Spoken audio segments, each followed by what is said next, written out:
তোমাকে যখন প্রথম দেখেছিলাম তখনই আমার কবি মনটা বলে উঠেছিল, আজকে না হয় হোক আমার একটু অপরাধ, তবুও যদি মেটে আমার তুমি রাখার স্বাদ। তুমি আমায় দণ্ড দাও, দাও কারাগার, সেথায় হব প্রেম কয়েদি 100,000 বার। দুঃখ পেলে তুমি সখা, ব্যথা পাই আমি, নিকোটিনের ধোঁয়াহীন একলা ঘরে হব তোমার স্বামী। এই যে আমার কথাগুলো শুনে তুমি মিচকি মিচকি হাসছো, তোমার এই হাসিই বলে দিচ্ছে তুমি অন্য কারো নও, তুমি আমার হতে চাও। তুমি এই হাসতে হাসতে হয়তো ভাবছো, আরে আরে এই ছেলেটা নাকি ডাক্তার, একজন ডাক্তার আবার এত রোমান্টিক আর রসিক হয় নাকি? আর আপনারা তো ঠিকই জানেন, একটি মেয়ের বুক ফাটে কিন্তু মুখ ফোটে না। একজন ইঞ্জিনিয়ার কিংবা একজন বিসিএস ক্যাডার এই বিষয়টি কখনোই বুঝবে না, কারণ তারা তো কখনো সাইকোলজি নিয়ে পড়াশোনা করেনি। তোমার এই লাজুক হাসিটা আমার হৃদয়ে এসে লাগছে, আমি সুখের মতো ব্যথা পাচ্ছি। আর ডাক্তারি বিদ্যা আমাকে শিখিয়েছে হৃদয়ের কোন ব্যথাটা কিরকম, কোনটি হার্ট অ্যাটাক আর কোনটি লাভ অ্যাটাক। একজন ইঞ্জিনিয়ার, একজন বিসিএস ক্যাডার যেটি কখনোই বুঝতে পারবে না, কারণ তারা তো আর ডাক্তারদের মতো হৃদয় নিয়ে পড়াশোনা করেনি। আর তাই জানি আজকের বিতর্ক শেষে তোমার সিদ্ধান্ত হবে কড়া। তুমি হয়তো ঘোষণা দিবে বিয়ের বাজারে ডাক্তার পাত্রই সেরা। এই যে তুমি মাঝে মাঝে হাসছো, মাঝে মাঝে একটু রাগ করছো, মাঝে মাঝে লজ্জা পাচ্ছ, আবার মাঝে মাঝে চুপ হয়ে যাচ্ছ, এটিকে মেডিকেল সায়েন্স বলে মুড সুইং। কিন্তু আম জনতা, ডাক্তার ছাড়া অন্যরা যেমন ইঞ্জিনিয়ার, বিসিএস ক্যাডার, এরা এটিকে বলবে জিনে ধরা কিংবা জিনের আসর। অনেকগুলো পাবলিকেশন প্রকাশিত হয়েছে, পৃথিবীর সকল সুন্দরী মেয়েরই এরকম মুড সুইং থাকে।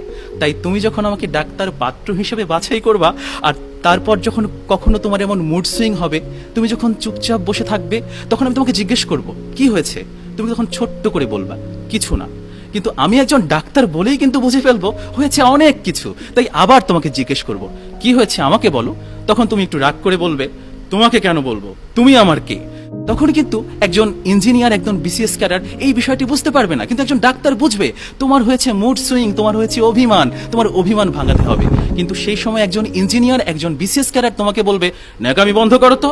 সুতরাং এজন্যই মনীষীরা বলেছেন, ডিসিশন তোমার, যোগ্য ছেলে হারালে কাঁদতে হবে আড়ালে। এই যে তুমি আমার কথা শুনে চুপচাপ বসে আছো, এই যে নীরব আছো তুমি, মুরব্বীরা বলে থাকেন নীরবতাই নাকি মেয়েদের সম্মতির লক্ষণ। আর যে মেয়ে নীরবভাবে সম্মতি প্রদান করে সে হয় পরিবারের লক্ষ্মী মেয়ে। আর যে পরিবারে লক্ষ্মী মেয়ে থাকে সেই পরিবারের বাবা মায়ের থাকে দুশ্চিন্তা, দুশ্চিন্তায় তাদের প্রেশারটা করে আপ ডাউন। আর যখন শ্বশুর শাশুড়ির প্রেশার আপ ডাউন করবে, তখন একজন ইঞ্জিনিয়ার, একজন বিসিএস ক্যাডারের দায়িত্বটা কি? তখন দরকার একজন ডাক্তার।